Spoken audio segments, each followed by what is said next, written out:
अजा एकादशी की व्रत कथा। बहुत समय पहले की बात है। एक बहुत ही दानी और सत्यवादी राजा हरिश्चंद्र हुआ करते थे। राजा हरिश्चंद्र इतने प्रसिद्ध सत्यवादी और धर्मात्मा थे कि उनकी कीर्ति से देवों के राजा इंद्र को भी ईर्ष्या होने लगी। इंद्र ने महर्षि विश्वामित्र को हरिश्चंद्र की परीक्षा लेने के लिए उकसा दिया। इंद्रदेव के कहने से महर्षि विश्वामित्र जी ने राजा हरिश्चंद्र को योग बल से एक ऐसा सपना दिखाया। राजा ने सपने में ऋषि को अपना सारा राज्य दान कर दिया और दूसरे ही दिन महर्षि विश्वामित्र अयोध्या आए और राजा हरिश्चंद्र से अपना राज्य मांगने लगे। महर्षि विश्वामित्र ने कहा कि कल रात सपने में आपने मुझे अपना पूरा राज्य दान कर दिया है। स्वप्न में किए हुए दान को भी राजा ने स्वीकार कर लिया और विश्वामित्र जी को अपना सारा राज्य दान में दे दिया। राजा हरिश्चंद्र पूरी पृथ्वी के सम्राट थे। अब उन्होंने अपना राज्य दान कर दिया था तो दान की हुई भूमि पर रहना उन्हें उचित नहीं लगा। इसीलिए वह अपनी पत्नी और पुत्र के साथ काशी आ गए। क्योंकि पुराणों में यह वर्णन है कि काशी भगवान शंकर के त्रिशूल पर बसी है, अतः वह पृथ्वी पर होते हुए भी पृथ्वी से अलग मानी जाती है। अयोध्या से जब राजा हरिश्चंद्र जाने लगे तब विश्वामित्र जी ने कहा, जब तप और दान यह सब बिना दक्षिणा के सफल नहीं होते हैं। तुमने इतना बड़ा राज्य दान दे दिया तो उसकी दक्षिणा में 1000 सोने की मोहरें और दो।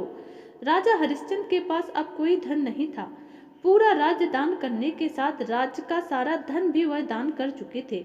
अब ऋषि को दक्षिणा देने के लिए उन्होंने 1 महीने का समय मांगा और काशी आ गए। काशी में उन्होंने अपनी पत्नी को एक ब्राह्मण के यहाँ बेच दिया, लेकिन उनका बेटा छोटा था और प्रार्थना करने पर ब्राह्मण ने उसे रानी के साथ रहने की आज्ञा दे दी। स्वयं को राजा हरिश्चंद्र ने एक चांडाल के हाथों बेच दिया। इस प्रकार ऋषि विश्वामित्र को 1000 मोहरें दक्षिणा में दे दी।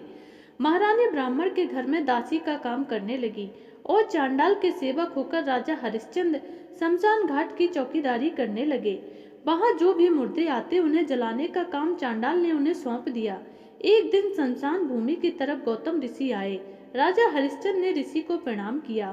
तब गौतम ऋषि ने कहा कि किसी पूर्व जन्म के पाप के कारण आपकी यह दशा हुई है।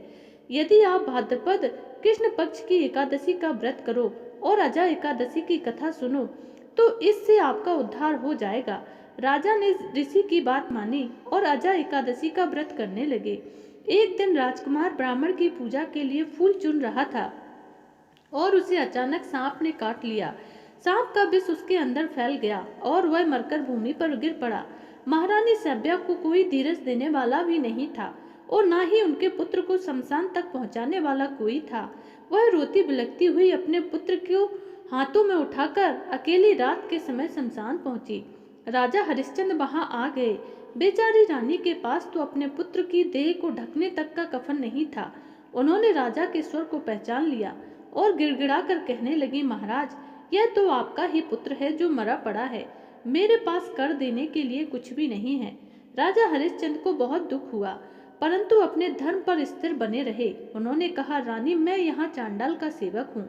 मेरे स्वामी ने मुझसे कह रखा है कि बिना कर दिए मैं यहाँ मुर्दा नहीं जल पाए। मैं अपने धर्म को नहीं छोड़ सकता। तुम मुझे कुछ देकर अपने पुत्र की देह जलाओ। यह सुनकर रानी रोने लगी और बोली, मेरे पास तो यह एक साड़ी है जिसे मैं पहने हुए हूँ।